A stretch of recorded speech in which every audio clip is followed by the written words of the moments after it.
Olá, me chamo Luísa Rolim Miranda e sou aluna do primeiro semestre do curso de Medicina pela Universidade Federal do Ceará.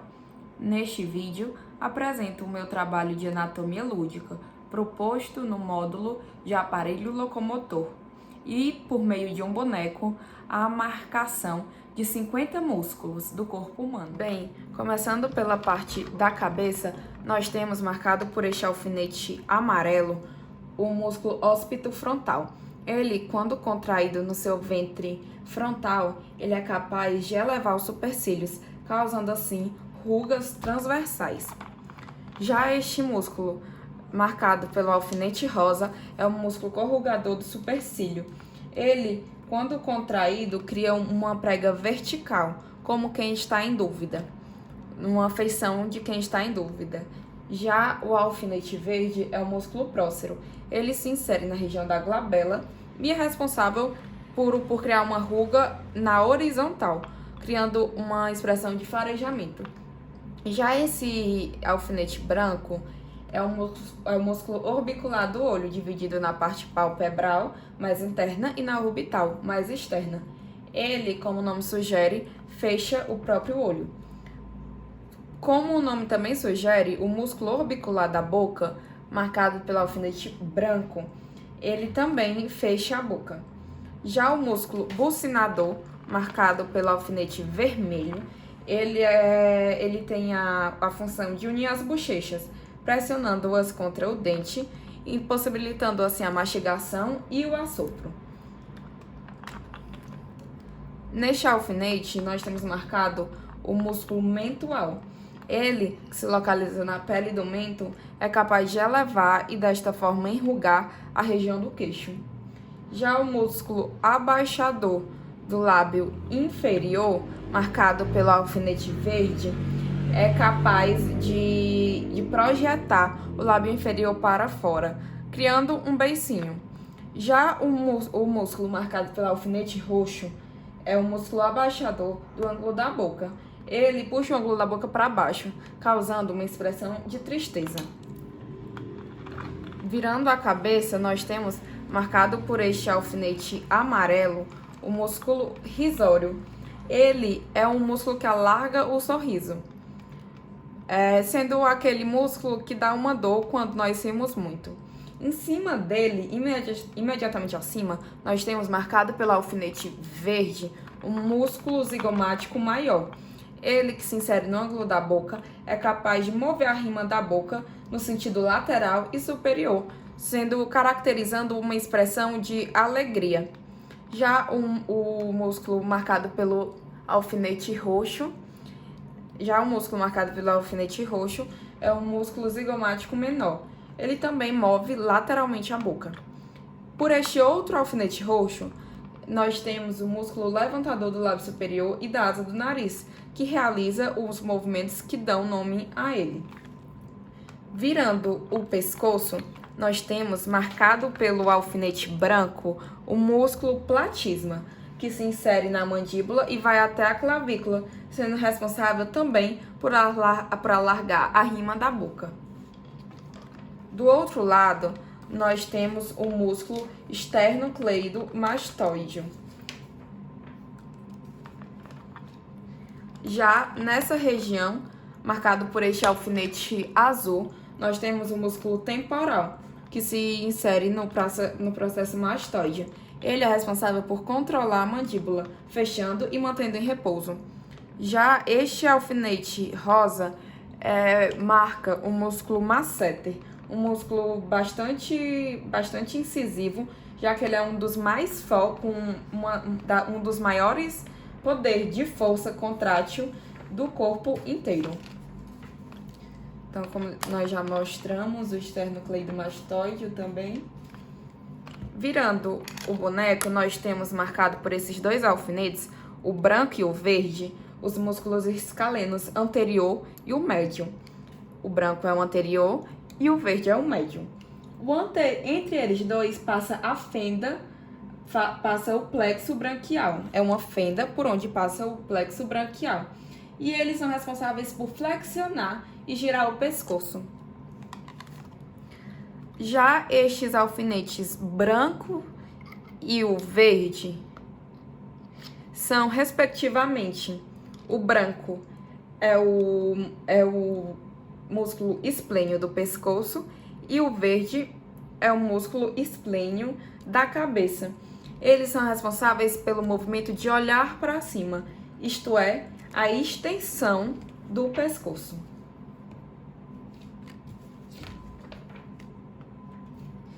Vendo o abdômen, nós temos nesta região, marcado pelo roxo, marcado pelo alfinete roxo, o músculo reto do abdômen. Ele é responsável pela flexão do tronco, comprimindo desta forma o abdômen. Nesta região, marcado pelo alfinete branco, nós temos o músculo oblíquo externo do abdômen. Ele, quando contraído unilateralmente, gira o tórax para o lado. E quando contraído bilateralmente, é responsável pela flexão do tronco. Já este alfinete aqui, rosa, é o músculo oblíquo interno do abdômen.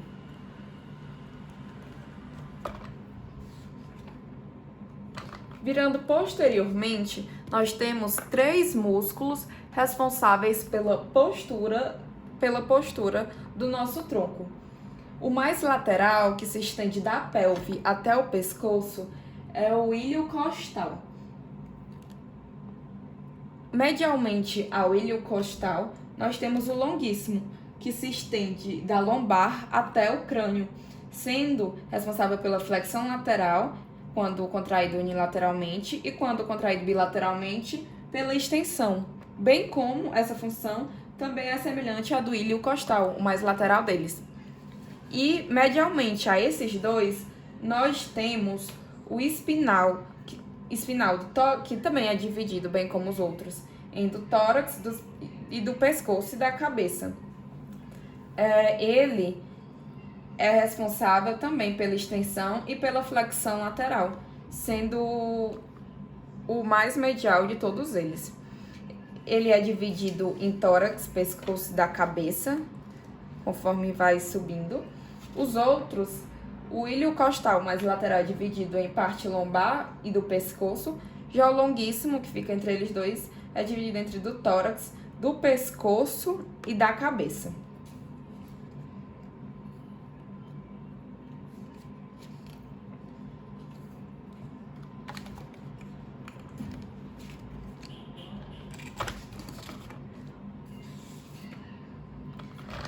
Vendo anteriormente, nós temos este músculo marcado pelo alfinete verde.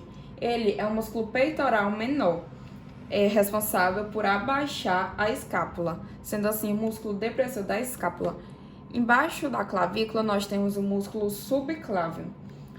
Já marcado por este alfinete amarelo, nós temos o músculo serrátil anterior, responsável por pressionar a escápula contra o tórax. Marcado por este alfinete rosa, nós temos o músculo peitoral maior. Ele é um músculo longo, responsável pela adução do ombro e sua rotação medial, bem como a flexão do ombro. Nós também temos marcado pelo alfinete rosa, o músculo deltoide. Ele que cobre nesta parte inteira e também é responsável, a sua parte do acrômio, responsável pela abdução maior de 45 graus, e a sua parte anterior é responsável pela flexão do braço, enquanto a posterior é responsável pela extensão do braço. Marcado por este alfinete azul, nós temos o músculo supraespinal, que é o principal músculo da abdução, do início da abdução, marcado por este alfinete verde, que abrange toda essa área, formando literalmente um trapézio. Nós temos o músculo trapézio. O músculo trapézio, que dependendo da parte da sua fibra contraída, é responsável, se for aqui superiormente, responsável pela elevação do ombro, medialmente, responsável pela retração da escápula e inferiormente é responsável por deprimir a escápula. Neste alfinete vermelho, nós temos o levantador da escápula, que tem a função de seu nome. Nós temos aqui pelo roxo o romboide menor e aqui o amarelo o romboide maior. Os dois romboides são responsáveis pela retração da escápula, isso é, aproximar a escápula da coluna. Deste lado aqui, nós temos este alfinete vermelho. O alfinete vermelho é o músculo infraespinal. Ele é responsável pela rotação lateral do ombro. Já este alfinete rosa, ele é o redondo menor, que se origina na margem lateral da escápula e também, bem como o músculo infraespinal, ele vai fazer a rotação lateral, por se inserir também no tubérculo maior. Já esse alfinete azul aqui é o redondo maior. Ele vai se inserir no ângulo inferior da escápula, vai lá pra frente e vai se originar no ângulo inferior da escápula, vai lá pra frente e se insere no sulco intertubercular do húmero, fazendo assim, tendo a função da rotação medial. Marcado por este alfinete verde, nós temos o latíssimo do dorso. Ele se origina nesta parte da aponeurose tóraco-lombar e vai até a crista do tubérculo menor, sendo também responsável, indo lá para frente, sendo responsável pela rotação medial do ombro. Já na parte da frente, nós temos o músculo braquial, que é mais profundo, e o músculo bíceps braquial. Eles são responsáveis. O músculo braquial é responsável pela flexão do antebraço, e o bíceps braquial é o principal músculo da flexão do cotovelo e da flexão do braço, assim, fletindo o braço. Atrás nós temos o músculo tríceps braquial, que, como dá para ver, se insere no olecrano, sendo responsável pela extensão do cotovelo. Já nesta parte, nós temos primeiramente o músculo pronador redondo, responsável pela pronação, e também nós temos o músculo braquiorradial, marcado pelo alfinete azul, que ele separa a massa de músculos flexores da massa de músculo dos extensores. Já vendo os membros inferiores, nós temos primeiramente marcado o glúteo máximo,